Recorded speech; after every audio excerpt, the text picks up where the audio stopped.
You're listening to The White Rabbit, conversations on the art of presenting in a rather noisy world. Your hosts are Matt Krause and Alper Rozanes. Matt helps leaders of international companies speak, write, and present with confidence. Alper is a communications trainer and a startup investor with a diverse portfolio of companies in Barcelona. If you like this podcast, please share it with friends and colleagues. Now, on to Matt and Alper for today's conversation. Alper, on a recent episode, I was talking about my desire to buff up my visual design skills, and Yes. that kicked off some thoughts on your part about various visual design topics. So tell me more. What's on your mind? Let me go back. When in that episode we had talked about brushing up your design skills so that you end up with better slides, right? Do I remember correctly? Yeah, that's correct. Better slides or better visual design skills in general, but for me specifically. In general, okay. Yeah. Okay. Well, first of all, to set the frame, I completely agree with improving visual design in any sense. Not only because I make a living out of it, but at the same time, I fully believe in the idea that you should do your best and try to come up with the best that you can. Okay. What I try to tell people at the same time is making priorities, because I personally believe, and I'm going to focus this topic on presentation. So I believe that good slide design is very conducive to making not only a good impression on the audience, but at the same time communicating well and connecting well with them.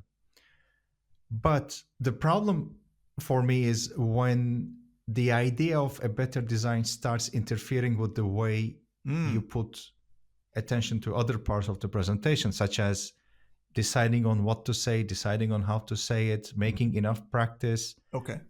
So that you both feel comfortable and you can maybe turn the whole presentation into an interactive experience rather than just you standing on the stage and speaking to them. Sure. And I say that because in most of the trainings, I receive questions such as, where should the title be? What should the font be? What color should I use? Like, what size should it be? Or things like that. I'm not saying that these are not important. Okay. They can be very important, especially if you use anything below, 15, 16 size. I think the audience would have a difficult time trying to see what's on the slide. I'm not saying that they're not important. Okay. But what I'm trying to say is that it should be given enough importance and care, but not to the point of making them perfect. I personally believe that slide design is an art. I completely agree with that, but it should not interfere with the other parts of the presentation, which you should also be prepared. Okay. After all, you're going to make a presentation. This is not a design job you will be submitting to the, what was it? You had mentioned some magazines at the time. Yeah, this is not going to be submitted to the monthly. Yeah. Something like that. Yeah. Yeah, no one is going to call you and say, that was a fantastic presentation, Matt. Beautiful slides. We want to put you on the cover.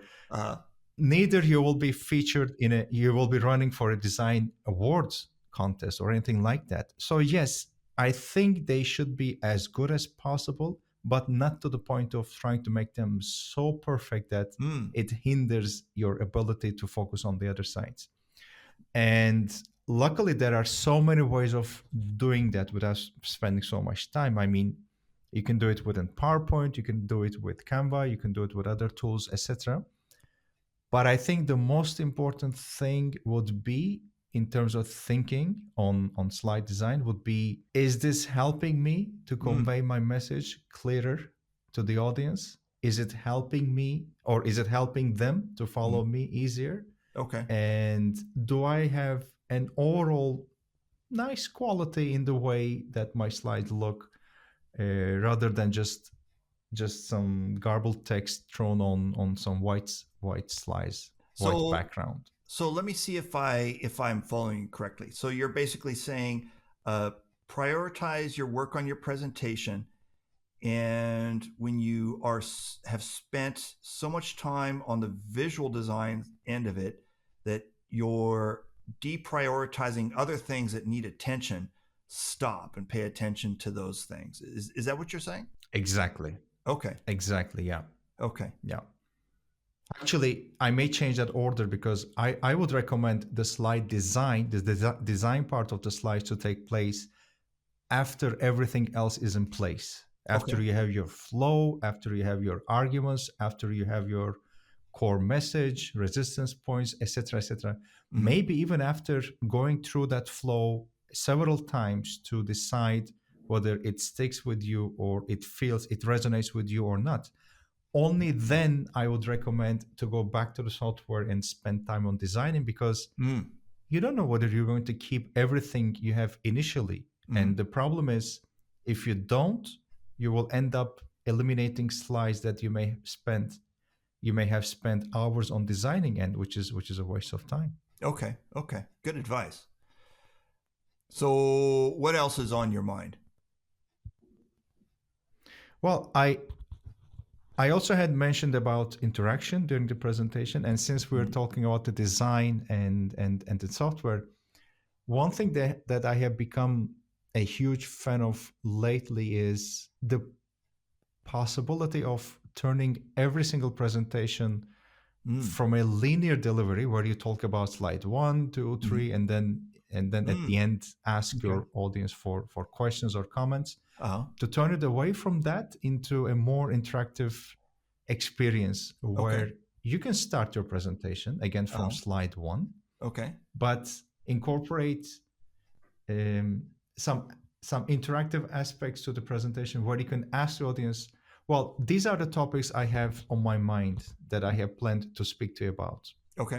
And rather than just hitting you with them one by one, I'm going to ask you, where would you like to start? You can list the topics that you're going to talk about, and then you can ask them, what would you like to begin with? Now, the benefit of being able to do that, I think, is twofold. One, it increases the interaction by giving the mic, let's say, to the audience and have them direct the way you talk to them. And two, I believe it would show so much preparation on your side that you would be able to say, not word by word, but you would be able to give the impression that I came so prepared to this presentation today that I can also let go of the control and have you direct the flow of the presentation. I like you want that. to talk about topic number 3 first. Okay, you pay more attention to that. It's more important for you. Great. Let's start with topic number 3 then. And by doing small adjustments into your presentation file, you can actually click on, let's say, an image on the presentation, go to that section and talk about that and come back. And I'm not talking about, exiting the presentation view, scrolling slides like we did before, jumping into the future slide. There are beautiful tools, especially in the latest versions of the PowerPoint. There are beautiful tools integrated into the software, which allow you, I'm going to go into a little bit of technicality here. Sure. It allows you to divide your presentation into sections. Let's say you have 5 sections, 1 section for each topic that you will be talking about. And there are features of the software which actually allow you to put the first slide of each section, let's say in the beginning of your presentation, as live images. So to give you an example, let's say you have these 5 sections in the presentation and you put the cover image for all of them on the first slide. You show 5 images to the audience and ask, okay, on the agenda today, we're going to talk about, for example, the quarterly results, the executive summary, the employee engagement situation. Give me 2 more topics. Employee parking and air conditioning. Okay, I would never come up with them, but okay. So let's say these are the let's say these are the topics on the agenda. And instead of going from topic number 1, I can see that you're really enjoying yourself. Yes, I really want to talk about air conditioning. Okay, so we'll start with that one. Okay, my dear manager, since you want to talk about that one, so I go ahead, click on the slide with the air conditioning, and the presentation elegantly zooms into the part with the air conditioning, and we talk about that. Okay. And when we're done talking about that, the software zooms out, and we come back to the first slide.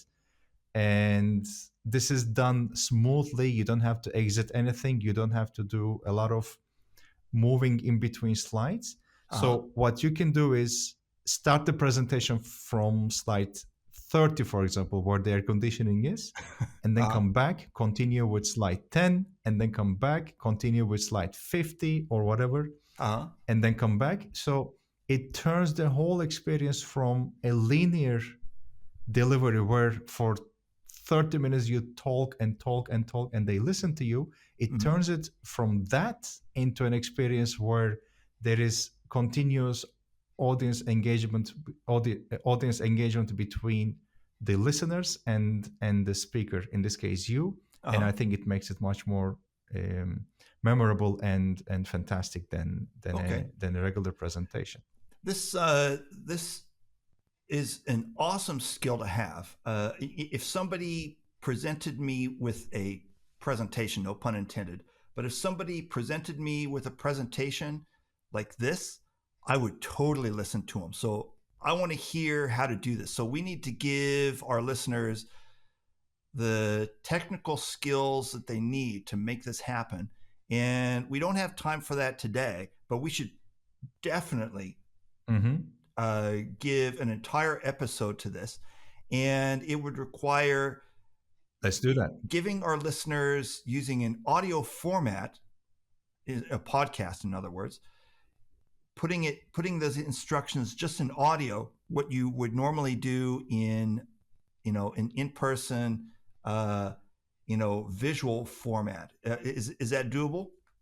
I believe it's doable. And I'm also thinking that at the same time, we could create a screencast for that episode and put it on the podcast website. So that people can follow step by step. Sounds good. So we will tackle that in the next episode, and it will include a screencast for you. This is a great topic. I am totally looking forward to learning more about this. I will thank you very much, Alper. I will definitely tackle the issue of the air conditioners. Yeah. Well, those air conditioners are really important to me. I totally want to know about air conditioners in section number 5. I want to jump to that right at the beginning. All right. We'll talk about that. I'm sure we will. All right. So thank you very much, Alper. I'll talk to you next time. Thank you. I'll talk to you. Take care. Okay. Bye-bye.